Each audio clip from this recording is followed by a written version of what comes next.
মই আছোঁ এতিয়া আমনিখালীত গুৱাহাটীৰ পৰা উজনিলৈ যাওঁতে উজনিৰ পৰা গুৱাহাটীলৈ যাওঁতে এই ঠাইখনত প্ৰত্যেকখন গাড়ীয়ে হওক বা পৰ্যটকে হওক খন্তেক সময়ৰ কাৰণে ৰৈ যায় আৰু এই সৃষ্টিশীলতাত একপি চেলফি লৈ যায়।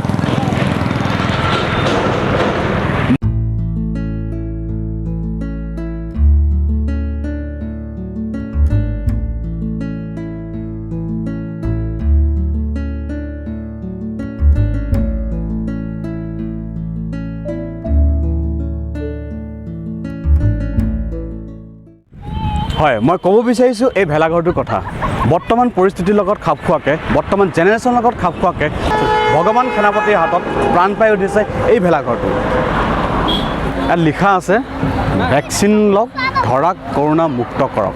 গতিকে সকলোকে অনুৰোধ জনাইছোঁ যাতে ভেকচিন লওক সকলোৱে, আৰু পাৰিলে মাস্কখন সদায় লগাই থাকিব। কৰোণা আকৌ আহিছে, গতিকে মাস্ক সকলোৱে লগাব, তাৰে আমাৰ অনুৰোধ থাকিল।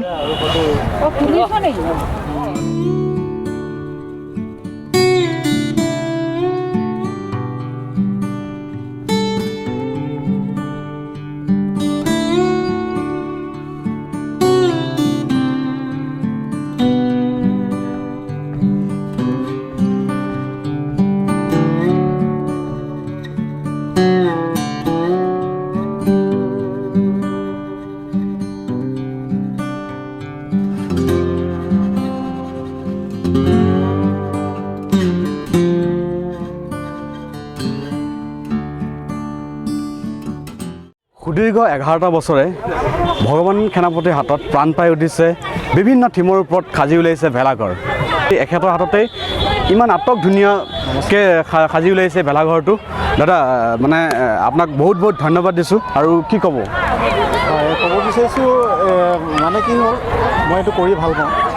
বিশেষকৈ যেতিয়া ভূপেন দা যেতিয়া ঢুকাইছিলে 2011-12 বৰ্ষত, তেতিয়া আমি বিশেষকৈ এটা আমাৰ সংঘ আছিলে।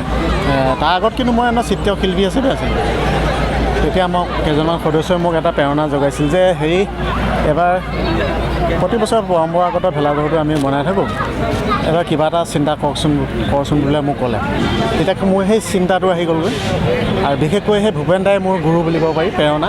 কাৰণ তাৰ আগলৈকে মোৰ কোনো ধৰণৰ হেৰিত নাছিলে, এই বস্তুটো যে কৰিব লাগিব এনেকুৱা এটা চিন্তা মোৰ সেই বস্তুটো নাছিলে। তেতিয়া সেই ভূপেন দা যেতিয়া ঢুকাইছিলে, তেতিয়া মোৰ অন্তৰত এটা কিবা এটা এইটো আহিছিল যে ভূপেন দা যদি যোগমীয়া হ'ব পাৰে, এজন ভাল খ্যাত সম্পন্ন বিশ্ববিখ্যাত শিল্পী হ'ব পাৰে, মই এজন তেনেকুৱা ধৰণৰ চিত্ৰশিল্পী বা ভাস্কৰ্য শিল্পী মই হ'ম বুলি মোৰ অন্তৰত এটা প্ৰেৰণা আহিছিল। গতিকে মই আধুনিক ষ্টাইলত প্ৰথমে ৰংঘৰ, তাৰপিছত টাইটানিক, বীণা, ইগলত মই পুৰস্কাৰ পাইছিলোঁ কেইটামান চেনেলৰ পৰা।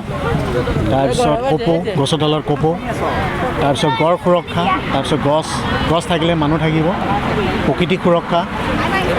তাৰপিছত যোৱা বছৰ কৰোণাৰ কাৰণেও ভেকচিন মাস্ক পৰিধান কৰক, সামাজিক দূৰত্ব বজাই ৰাখক, তেনেকুৱা ধৰণৰ এটা বাৰ্তা দিবৰ কাৰণে চেষ্টা কৰা হৈ গ'ল যোৱা বছৰ।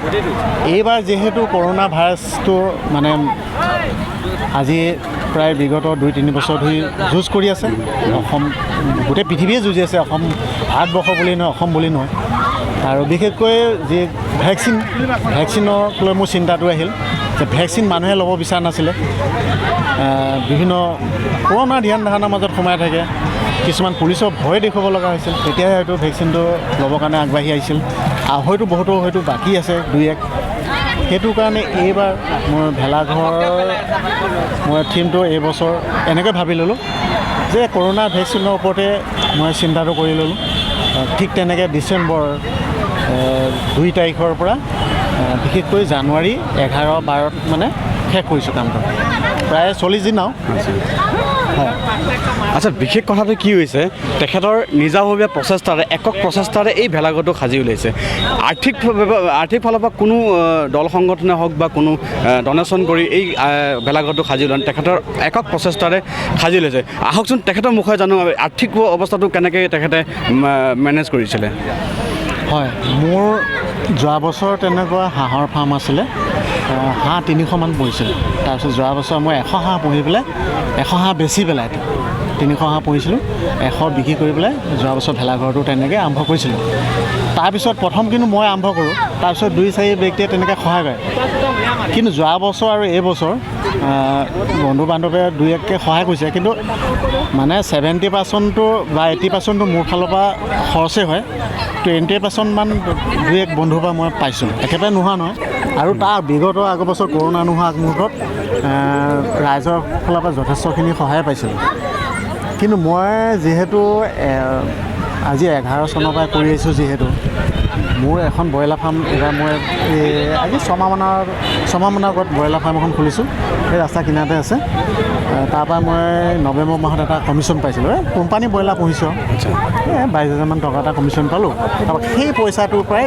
এই কামটো আৰম্ভ কৰিলোঁ তাৰপিছত মানে কি হয় দিনটো কামত লগাই আকৌ গধূলি সময়তো পইচা দিব লাগে মানুহখিনি 300 টকাকৈ হ'লেও 1200 টকা হয় এতিয়া গধূলি সময়ত মানে কি হয় 5টা মানুহক টকা 500 দিবাও কেতিয়াবা নহয় মানে এনে সি 500কৈ 300 হ'লে 1500 টকা হয় কিন্তু সিহঁতক কয় মাতি বোলে মই তোমালোকক বোলে মাহেকীয়া কৰিম কাৰোবাক কৈছোঁ সপ্তাহি দিম তাৰ এনেকৈ কাৰোবাক গোটৰ ভেজাল থাকে তো তেনেকৈ মেনেজ কৰি তাৰপিছত ঘৰৰ কিছু ধান চাউল থাকে সেইবিলাকৰ খৰচ আনি পেলাই মিলাই দিওঁ আছে মোৰ দোকান এখন আছে সেই দোকানখনৰ মানে এতিয়া মোৰ অৱস্থাটো কি হৈ গ'লগৈ নতুনখন দোকানখন আৰম্ভ কৰিছিলোঁহে 2 মাহমান আগতে তো সেই দোকানখনো এতিয়া মানে লালবাতি চলি গৈছে তাৰমানে কি হয় মই মানে কামটো কৰাৰ পিছতো আধুৰাটো কেতিয়াও কৰিব নোৱাৰোঁ তাৰপিছত শেহতীয়াকৈ মুখ্যমন্ত্ৰী আমাৰ হিমন্ত বিশ্ব শৰ্মা ডাঙৰীয়া টেবুলত এখন মই দৰখাস্ত দিয়া হৈছিলে কিন্তু নাজানো এতিয়া মোক গুৰুত্ব দিছিল নে নাই মই ভাবিছোঁ এতিয়া হয়তো খুচৰিব লাগিব আমিতো খুচৰাব সময়ো নাই তেনেকুৱা মোৰ মানুহো নাই গতিকে কিবা এটা কাৰণত বন্ধু এজনে মোক গুৱাহাটী বন্ধু এগৰাকীয়ে ক'লে পেপাৰৰ সাংবাদিকে তেখেতে মোক সেইখিনি সহায় কৰিছিলে অৱশ্যে দেই তেখেতে কিন্তু মোৰ হৈ টেবুলত দৰখাস্তখন পেলাই থৈছিলে কিন্তু আজিলৈকে সেইটো মই সহায় নাপালোঁ যা হওক নাপালোঁ যদিও মই কিন্তু কামটো থমকি ৰোৱা নাই মই আশাবাদী আছিলোঁ কিন্তু যে পইচাটো পাম মই কামটো আৰু ধুনীয়াকৈ কৰিম কিন্তু সেই আশা পালি থাওঁতে মোৰ মানে তাৰপিছত কি হ'ল বস্তুটো ভেজালটো লাগিলে যেতিয়া পৰা অলপ তেনেকৈ ধাৰ ঋণ কৰি কামটো কৰা হৈ গ'ল আচ্ছা কাহিনীটো ঠিক তেনেকুৱাই আৰু মই খেতিয়কৰে সন্তান মোৰ বহুত নাইও যি আছে মানে খেতি পথাৰত মই খেতি মাটি কৰোঁ বেছি নাই 10 বিঘামান আছে এতিয়া ব্ৰইলাৰ ফাৰ্ম কৰিছোঁ হাঁহ চৰাই যি আছে চব কৰোঁ তাৰমানে আচ্ছা বিশেষ কথাটো কি হৈছে জানানে বিশেষ কথাটো হৈছে কি নিজৰ গাঁঠি ধন ভাঙি এনেকুৱা এটা সামাজিক কাম এটাত আগবাঢ়ি অহা আজিকালি বহুত কম সংখ্যক মানুহে আগবাঢ়ি আহে গতিকে তেখেতক কি বুলি ধন্যবাদ দিম আমাৰ ওচৰত ভাষা নাই তথাপিও ভগৱানে চকু মেলি চাওক ৰাইজেও সহায় সহযোগ আগবঢ়ালে আমি নথৈ সুখী হ'ম বহুত ধন্যবাদ খুব ভাল লাগিলে আপোনাৰ এই সৃষ্টিশীলতাক যেন অমৰ হওক আপোনাৰ যে যি প্ৰচেষ্টা আপুনি দূৰ দূৰণিলৈ আগুৱাই যাওক তাকে আপোনাক কামনা কৰিলোঁ বহুত ধন্যবাদ আৰু সকলোৱে এটাই অনুৰোধ জনাইছোঁ যে সকলোৱে ভেকচিন ল'ব আৰু পাৰিলে মাস্কখন পৰিধান কৰিব আজিলৈ বিদায় মাগিছোঁ আৰু এনেধৰণৰ ভিডিঅ' চাবৰ কাৰণে প্লিজ এবাৰ লাইক কৰি দিব শ্বেয়াৰ কৰিব কমেণ্ট কৰি দিব আৰু ছাবস্ক্ৰাইব কৰিবলৈ নাপাহৰিব বাই